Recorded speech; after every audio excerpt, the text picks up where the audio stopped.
I think one of the more violent poke robberies I've seen just happened too in January in New York. If SoCal and Texas weren't bad enough, the crime wave hit Manhattan hard. A fancy 2,000 square foot joint called Poke Court that's selling rare cards, accessories, and even Pokemon inspired lifestyle stuff were hosting a community event. There were dozens of collectors, fans, and employees packed in at around 6:45 p.m. on January 14th. It was supposed to just be a wholesome trainer meetup until 3 masked hooded guys burst in wearing anime-themed backpacks like they're cosplaying villains. Surveillance video released everywhere from ABC7 to BBC shows one guy pulls a handgun and points it right at terrified shoppers and staff. This is with over 50 people packing the place. The other thieves start smashing glass displays with hammers. They're yelling threats and ransacking the rare single section. Whole thing's over in 3 minutes and they grab more than $100,000 to $120,000 worth of merchandise, including cards dating back to '99, including a first edition Charizard worth $15,000, plus others like a $5,500 and a $3,500 single. They also snag $1,000 in cash from the register and a cell phone from a 27-year-old female customer. NYPD is still hunting the trio with no arrests yet, but footage is clear. They're hooded, armed, in and out fast. Because this robbery blew up in the news, the Poke Court even got hit with extra drama later. Nintendo reached out about the name and logo because it was too close to Pokemon, so they rebranded it to the Trainer Court. Talk about adding insult to injury. They got robbed and then immediately got a cease and desist from Nintendo. So I'll just jump right into what I'm trying to get at here. As per the video prior to this with Donut Operator, I don't understand what Pokemon Company's argument is here. They issued a cease and desist to a card shop that hosts tournaments and so on and so forth. Told them to stop using the Poke word and I'm assuming the Pokeball imagery. And so I have to ask, what market share is this card shop infringing upon, essentially, is the main argument that I'm making here. And I had this discussion with my buddy a little while ago and was able to chew on my thoughts, but most of this is off the cuff. None of this is written down. This is just me rolling through the thought process of everything. So if it's a little disorganized, just wait till the end. I'm sure it all makes sense. But I'm getting back to the point. So card shop was robbed, ended up in the news. Pokemon Company sent them a cease and desist saying, hey, don't use our imagery. Cool.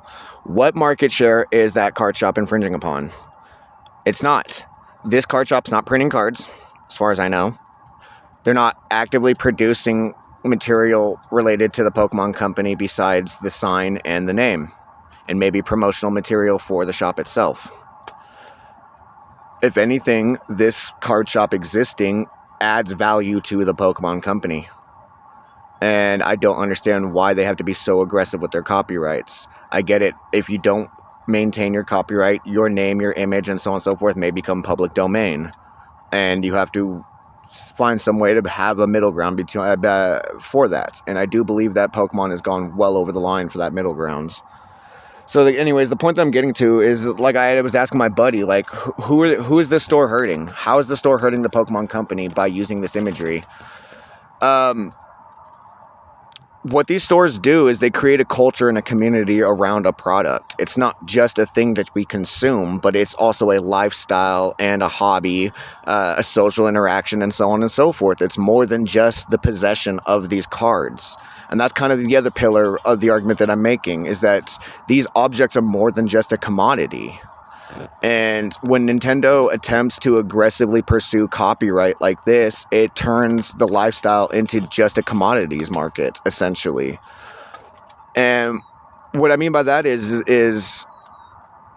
the Pokemon trading card game itself isn't the only trading card game on the market. There's 3 major card games at any given time, and that's Pokemon, Magic the Gathering, and Yu-Gi-Oh! And there's card shops all over town that feature these 3 games, and maybe one store is more inclined than the others. So you may have a Yu-Gi-Oh! Specific store, you may have a Magic the Gathering specific store, or as you see, you have a lot of Pokemon themed stores. How am I supposed to know as a customer what each card shop has if I don't see these visual identifiers? Besides, let's say, Pokemon Booster Pack promotional material provided by Nintendo. Secondarily, it's like, so wait, yeah, so how does this... Getting back on point. I might have to cut some of this out. Okay, yeah, so back to the point. So how am I supposed to know which card shop I'm supposed to go to if I'm wanting to purchase from a specific TCG, i.e. Pokemon, if they don't carry more than just the brand-approved promotional material, i.e. posters and signage for whatever current pack or booster releases? How am I supposed to know that that's a Pokemon-specific store, a Yu-Gi-Oh!-specific store, or a Magic-specific store? Secondarily, or then getting to the next point that I was building into is that each of these different companies have different rules and regulations on how they host their events and tournaments. And from the way I understand it, the Pokemon Company is very specific about the TCG, the rules, the moderators, and so on and so forth. So in order for you to actually have a Pokemon card event, I believe you do need approval from Nintendo.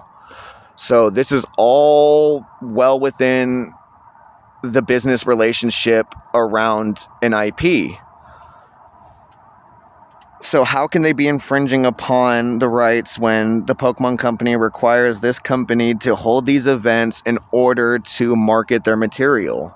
It's free marketing at the end of the day. Why would the Pokemon Company want to pay for all this graphic design work and all this stuff to promote booster packs when they can just tell the shops, hey, the next set is called this, have at it. It's free advertising. Why would you want to spend the money other than just to keep it like corporate clean? It has to go through focus testing. It has to go through committees instead of just letting people do what people do best, promote products through word of mouth. So there's that. You have a whole approval process just to hold a Pokemon tournament. And then I guess the final point that I was making is like I said, like what are these card shops doing that's infringing upon the Pokemon's right? They're not printing the cards. They're hosting events, which promotes the product. It then also creates a culture and a community around the product, and people want to invest time, money, and effort into things that are more than just an object. If there's a social feedback, you're going to put more into it just by default versus just pure profit-driven commodities. Back to the thing that I said earlier. So when they do these things, when they aggressively pursue these lawsuits like this, they're systematically stripping away the community, the culture, and the willingness to engage with the product. Essentially, why would I want to open up a Pokemon card store, promote the Pokemon name and brands if I'm on eggshells that the Pokemon Company is then going to sue me because I crossed some arbitrary line that they need to do to maintain their own intellectual property rights? It's dumb. It's dumb. Essentially, all they're doing is fostering the environment for scalpers. All they're doing is creating a purely, solely driven commodities market. I make thing is worth thing, or X amounts, and then as it transitions hands, that amount fluctuates. And that's all the Pokemon Company seems to be concerned with, is balancing the value of their cards and not the value of their community. And I guess that's the crux of my argument, essentially. So I'm gonna circle back to my original point, and that is why would Nintendo do this? All you're doing is actively hurting your own brand by pursuing these. It's the thing, like I told my buddy, it's like Disney when they picked up Marvel. Some poor cancer kid wanted Spider-Man on his gravestone, or the parents wanted it on his gravestone because he loved Spider-Man that much. And Disney told them and the producer of the headstones that they cannot use copyrighted material like Spider-Man, completely stripping humanity from the situation.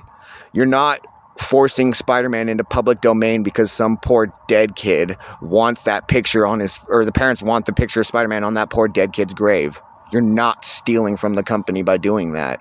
You're just stealing away the humanity from the products that we consume. And it then all falls back into and devolves into that age-old meme of consume product, then get excited for new product. Stupid.